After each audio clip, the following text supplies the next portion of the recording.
अस्सलामु अलैकुम व रहमतुल्लाहि ताला व बरकातुहु। अन अबी हुरैरा रदियल्लाहु ताला अन्हु अन्नहु क़ाल क़ाल रसूलुल्लाहि सल्लल्लाहु अलैहि वसल्लम तआमुल इस्नैनि काफ़िस सलासा व तआमुस सलासा काफ़िल अर्बआ मुत्तफ़क़ुन अलैहि। அபூ ஹுரைரா ரலியல்லாஹு அன்ஹு அவர்கள் அறிவிப்பு செய்கிறார்கள், அன்னலம் பெருமானார் ரசூலே கரீம் ஸல்லல்லாஹு அலைஹி வஸல்லம் அவர்கள் அருளினார்கள், 2 பேருக்கு சமைக்கப்பட்ட உணவு மூவருக்கு போதுமானதாக இருக்கிறது, மூவருக்கு சமைக்கப்பட்ட உணவு 4 போதுமானதாக இருக்கிறது என்று சொன்னார்கள்.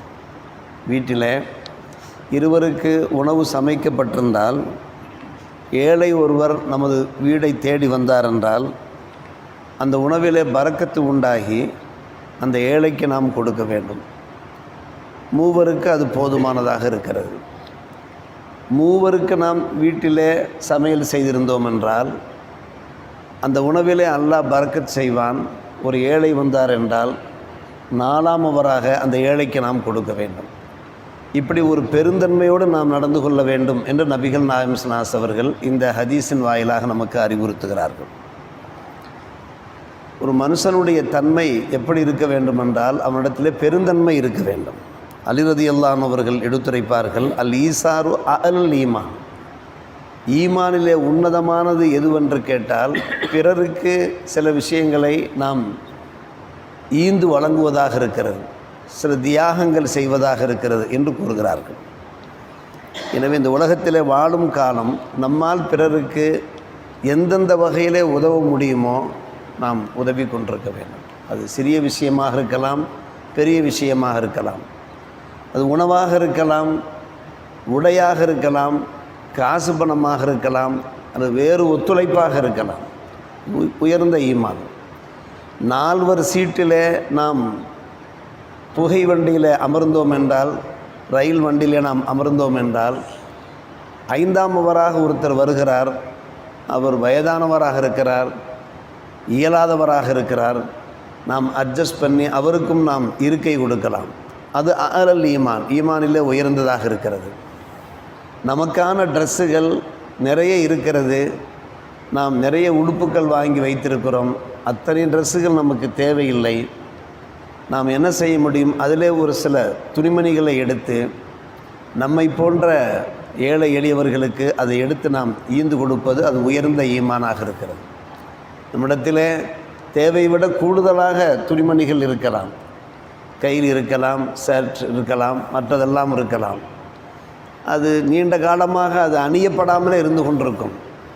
அதனுடைய அந்த அழகு மாறுவதற்கு முன்னாலேயே ஏழை எளியோருக்கு நாம் ஈந்து கொடுத்து விடுவது, அதற்கு ஈசார் என்று அரபியிலே கூறுகிறார். இப்படி எந்தெந்த வகையிலே நாம் மக்களுக்கு உதவியாக இருக்க முடியுமோ இருக்க வேண்டும் என்பதுதான் நம்முடைய மார்க்கத்தின் போதனையாக இருக்கிறது. பெருமானார் ரசூலே கரீம் ஸல்லல்லாஹு அலைஹி அவர்கள் அதற்கு முன்னுதாரணமாக திகழ்கிறார்கள். பெருமானார் ரசூலே கரீம் ஸல்லல்லாஹு அலைஹி அவர்கள் ஒரு முறை பார்த்தார்கள், அஷஅரியின் என்று ஒரு கூட்டம், மிகவும் நல்ல மக்கள் அவர்கள். அவர்கள் தங்களுக்கு மத்தியிலே எப்படி பரிமாறிக்கொள்வார்கள் என்றால், அவர்கள் முஸ்லிம் சகோதரர்கள், அவருடைய குடும்பத்தில் ஏதாவது ஏழ்மை ஏற்படுமானால், ஏதாவது பொருளாதார நெருக்கடி ஏற்படுமானால் என்ன செய்வார்கள்? அது போர்க்களமாக இருக்கலாம், மற்ற சமயமாக இருக்கலாம். உடனே தங்களுக்கு இடையில் இருக்கக்கூடிய பொருள்களை எல்லாம் சேகரிப்பார்கள். எல்லாவற்றையும் சேகரித்து ஒரு துணியிலே சேகரித்து யாரிடத்தில் வசதி வாய்ப்பு இல்லையோ அவர்களுக்கு அதை பகிர்ந்து கொடுப்பார்கள். தங்களுக்கு தாங்களும் பகிர்ந்து கொண்டு வசதி வாய்ப்பு இல்லாதவர்கள் என்று அவர்களுக்கு செய்தி கிடைத்திருக்கும், அவர்களுக்கும் பகிர்ந்து கொடுத்து விடுவார்கள். இவர்கள் மிகவும் நல்லவர்கள், ஃபஹும் மின்னி வான மின்ஹும் என்று சொன்னார்கள். அவர்கள் என்னை சார்ந்தவர்கள், நான் அவர்களை சார்ந்தவன் என்று பாராட்டினார்கள் நபிகள் நாயகம் ஸல்லல்லாஹு அலைஹி வஸல்லம். ஒரு குடும்பம் இருக்கிறது என்றால் ஒரு குடும்பம் கதம்பம் என்று சொல்வார்கள்.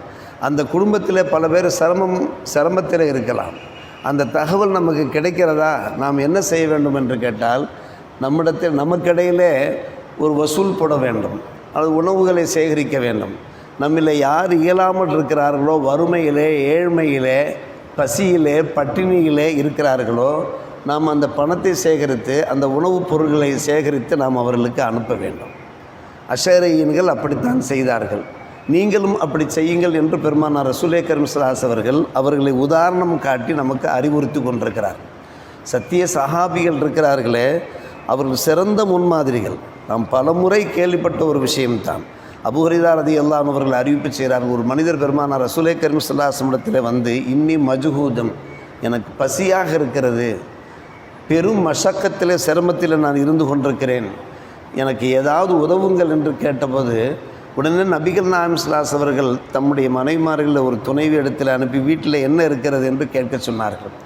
ஆனால் அந்த நேரத்தில் வீட்டில் உண்பதற்கு ஒன்றுமில்லை, வெறும் தண்ணீர் தான் இருக்கிறது என்று மனைவிமார்கள் சொல்லி அனுப்பிவிட்டார்கள்.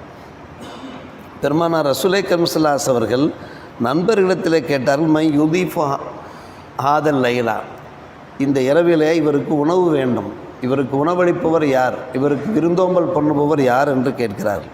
ஒரு அன்சாரி தோழர் எழுகிறார். அதெல்லாம் அன்றைய காலகட்டமெல்லாம் மிகவும் ஒரு வறுமையான காலகட்டம். எழுந்து சொல்கிறார், நான் அவருக்கு உணவளிக்கிறேன், வீட்டிற்கு அழைத்து செல்கிறேன். வீட்டிற்கு அழைத்து செல்கிறார். தம்முடைய துணைவிடத்திலே சொல்லுகிறார், இதோ பெருமானார் ரசூலே கரீம் ஸல்லல்லாஹு அலைஹி வஸல்லம் விருந்தாளி வந்திருக்கிறார்கள், அவர்களுக்கு நீங்கள் உதவுங்கள், அவர்கள் கண்ணியப்படுத்துங்கள் என்று கூறுகிறார். கேட்கிறார் தம்முடைய மனைவிடத்தில், என்ன இருக்கிறது, உணவு இருக்கிறது. உடனே அந்த அம்மா சொல்லுகிறார்கள், நம்மிடத்தில் எக்கச்சக்கமான உணவு எதுவும், எக்ஸ்ட்ரா உணவு எதுவும் கிடையாது, வீட்டில் இருக்கக்கூடிய உணவு இருக்கிறதே நம்முடைய பிள்ளைகளுக்கான உணவு மட்டும்தான் இருக்கிறது, நாம் சாப்பிடுவதற்கு கூட உணவு கிடையாது. இதெல்லாம் புகாரி முஸ்லீமில் உண்டான ஒரு ஹதீஸ். உடனே அந்த நண்பர் சொல்லுகிறார், நீ அந்த பிள்ளைகளை எந்த அளவுக்கு தாளாட்ட வேண்டுமோ தாளாட்டு, அல்லிலீகும் விஷை, அதை சொல்லி இதை சொல்லி தாளாட்டி அவர்களுக்கு உறக்கம் வந்துவிடும். உறக்கம் வந்தவுடனே அவர்களை நீ தூங்க வைத்துவிட்டு அதற்கு பின்னாலே நான் அந்த விருந்தாளியை வீட்டிற்குள்ளே அழைத்து வருகிறேன். வந்த நேரம் பார்த்து நீ லைட்டை அணைத்து விடு, அதை லேசான முறையில் அந்த வெளிச்சம் இருக்குமாறு நீ அணைத்து விட்டு நானும் அவரும் சாப்பிட அமர்கிறோம். நான் சாப்பிடுவது போன்று பாவனை செய்கிறேன். காரணம், ஒரு விருந்தாளிக்குத்தான் சாப்பாடு இருக்கிறது, ஆனால் சேர்ந்து சாப்பிடுகின்ற அந்த நாகரிக நடைமுறை இருக்கிறது. நான் தனியாக ஒதுங்கி இருக்க முடியாது. எனவே நான் உண்பது போன்று காரணம் வெளிச்சம் குறைவாக இருக்கிறது, நானும் சாப்பிடுகிறேன் என்று அவர் விளங்கிக் கொள்வார். நான் சாப்பிடுவது போன்று நான் பாவனை செய்கிறேன், எனவே நீ என்ன செய், இது மாதிரி ஒரு தந்திரம் பண்ணு என்று சொல்லிவிட்டார்கள். அதே போன்றே நடைபெறும். பிள்ளைகளை உறங்க வைத்து விட்டார்கள், தூங்க வைத்து விட்டார்கள். விருந்தாளிகள் அமர்கிறார்கள். அமர்ந்து அந்த விருந்தாளி சாப்பிடுகிறார். இரவெல்லாம் அந்த பிள்ளைகளும் சாப்பிடவில்லை, இந்த கணவன் மனைவியும் சாப்பிடவில்லை. பாத்தா தாவியைனி என்று ஹதீஸில் அருமையான வாசகம். தம்முடைய வயிற்றை அவர்கள் சுருட்டி கொண்டவர்களாக அப்படியே வளைந்து படுத்து கொண்டார்கள். பசியின் காரணமாக நிமிர்ந்து கூட படுக்க முடியாது. தாவியைனி வளைந்து படுத்து கொண்டார்கள். இரவில் உறங்கி போய் விட்டார்கள். காலை நேரம் வருகிறது. அந்த நண்பர் பெருமானார் ரசூலே கரீம் ஸல்லல்லாஹு அலைஹி வஸல்லம் அவர்களை காண்பதற்காக வேண்டி பள்ளிவாசலுக்கு செல்கிறார்கள். அப்போது நபி அவர்கள் எடுத்த மாத்திரத்தில் அவரை பார்த்து சொன்ன வாசகம் என்ன தெரியுமா? லக்கது அஜிபல்லாஹு மின் சனிக்குமா, கணவன் மனைவி நீங்கள் இருவரும் சேர்ந்து செயல், அது அல்லாஹ்வுக்கு மிகப்பெரிய ஆச்சரியத்தை தந்து விட்டது. யுலீஃபுக்குமா அல் லைலா, நீங்கள் என்ன செய்தீர்கள், அந்த விருந்தாளிக்காக நீங்கள் விட்டு கொடுத்து விட்டீர்கள், இனி அல்லாஹ் உங்களுக்கு விருந்தளிக்க போகிறான். பெருமானார் ரசூலே கரீம் ஸல்லல்லாஹு அலைஹி அவர்கள் பெறுகிறார்கள், லக்கது அஜிபல்லாஹு மின் சனிக்குமா பிலைஃபிக்குமா அல்லைலா, இரவு நேரத்திலே அந்த விருந்தாளிக்கு நீங்கள் உணவளித்ததன் மூலமாக அல்லாஹ் ஆச்சரியப்பட்டு போய் இனி உங்களுக்கு அல்லாஹ் விருந்தளிப்பான், உங்களுடைய செல்வத்திலே அல்லாஹ் பறக்கச் செய்வான் என்று பெருமானார் ரசூலே கரீம் ஸல்லல்லாஹு அலைஹி அவர்களுக்கு யார் சொன்ன இந்த செய்தி? இரகசியமாக நடந்த சம்பவம். ஆனால் அல்லாஹ் மூலமாக அவர்களுக்கு அறிவிப்பு வந்துவிட்டது. இந்த நண்பரை பார்த்த மாத்திரத்தில் எவருமே இந்த செய்தியை பெருமானாரிடத்தில் சென்று சொல்லவில்லை. அல்லாஹ் மூலமாக கிடைத்த அறிவிப்பை வைத்து அந்த நண்பரை பார்த்து, இதெல்லாம் அல்லாஹ்வுக்கு தெரியும், அல்லாஹ்வுடைய திருத்தூதருக்கு தெரியும். இப்படித்தான் சத்திய சஹாபிகள் வாழ்ந்திருக்கிறார். அதில் ஷம்சுல் அவர்கள் அடிக்கடி சொல்கிற ஒரு சம்பவம் தான். அன்றைய காலகட்டம் எப்படிப்பட்ட ஒரு வறுமையான காலகட்டம் என்றால், ஒரு நண்பருக்கு ஆட்டு தலை பரிசாக வருகிறது. அன்றைய காலகட்டத்தில் அதெல்லாம் ஒரு பெரிதாக கருதப்பட்டது. உமர் இப்னு கத்தாப் ரலியல்லாஹு அன்ஹு அவர்கள் இந்த சம்பவத்தை வர்ணிக்கிறார்கள். அவர் நினைக்கிறார், நமக்கும் இது தேவைதான், ஆனால் நம்மை விட நம்முடைய சகோதரர் ஒருத்தர் இருக்கிறார், அதாவது கூட பிறந்த சகோதரராக இருக்கலாம், அது உடன்பரவா சகோதரர் இருக்கலாம், அவர் வீட்டுக்கு இதை அனுப்பினால் அவர் நன்கு சமைத்து சாப்பிடுவார்களே. அவர் என்ன செய்கிறார், தம்முடைய நண்பர் வீட்டுக்கு அனுப்புகிறார், உடன்பரவா சகோதரர். அவர் நினைக்கிறார், ஆகா இது நம்முடைய நண்பரிடமிருந்து வந்திருக்கிறது. இன்னொரு சகோதரர் இருக்கிறார், அவருக்கு நம்மை விட தேவை இருக்கிறது, அவருக்கு அனுப்பும். கிட்டத்தட்ட 7 பேர் வீட்டுக்கு அது சுற்றி சுற்றி வந்து கடைசியில் இந்த முதலாம் ஒரு வீட்டுக்கே வந்து சேர்கிறது. அந்த 6ஆம் நபர் என்ன நினைக்கிறார்? அந்த 6ஆம் நபர், நம்முடைய சகோதரர் மிகவும் தேவையுள்ளவராக இருக்கிறார், நாம் அவருக்கு கொடுக்க வேண்டும் என்று சொல்லி கடைசியாக இவருக்கே வந்து சேரும். இதை சொல்லுவது யார்? உமர் இப்னு கத்தாப் ரலியல்லாஹு அன்ஹு கலீஃபா அவர்கள் எடுத்துரைக்கிறார். சத்திய சஹாபிகள் காலகட்டங்களில் எப்படியெல்லாம் இதுபோன்ற நிறைய சம்பவங்கள் நிகழ்ந்திருப்பதை நாம் பார்க்கிற போது அல்லாஹ் நமக்கு செல்வத்தில் ஒரு பரக்கத்து செய்திருப்பான். நம்முடைய தேவையை விட கூடுதலான செல்வம் நம்மிடத்தில் இருக்கும். தேவையை விட கூடுதலான முறையில் வீட்டில் நம்ம சமைக்க வாய்ப்பு இருக்கிறது. துணிமணிகள் இருக்கும், பல வகையிலே நம்மிடத்தில் உபகரணங்கள் இருக்கும். அதை நாம் மட்டும் அனுபவிப்பது என்று நினைக்காமல் நம்முடைய மார்க்கத்தில் ஈசார் என்று சொல்லப்படுகிறதே, பிறரையும் நாம் தேர்ந்தெடுப்பது, பிறருக்கும் நாம் வாரி வழங்குவது என்கின்ற அந்த தன்மை ஒவ்வொரு முஸ்லீமிடத்திலையும் வருகிற போது தான் அதுதான் உயர்ந்த ஈமான், அலல் ஈமான், உன்னதமான ஈமான் என்று அதில் அலி இப்னு அபி தாலிப் ரலியல்லாஹு வர்ணிக்கிறார்கள். அந்த உயர்ந்த ஈமான் உடையவர்களாக நாம் திகழ்வதற்கு அல்லாஹ் ரப்புல் ஆலமீன் எல்லோருக்கும் நல்லொரு புரிவானாக. வாஹிரு தாவானா அல்ஹம்துலில்லாஹி ரப்பில் ஆலமீன்.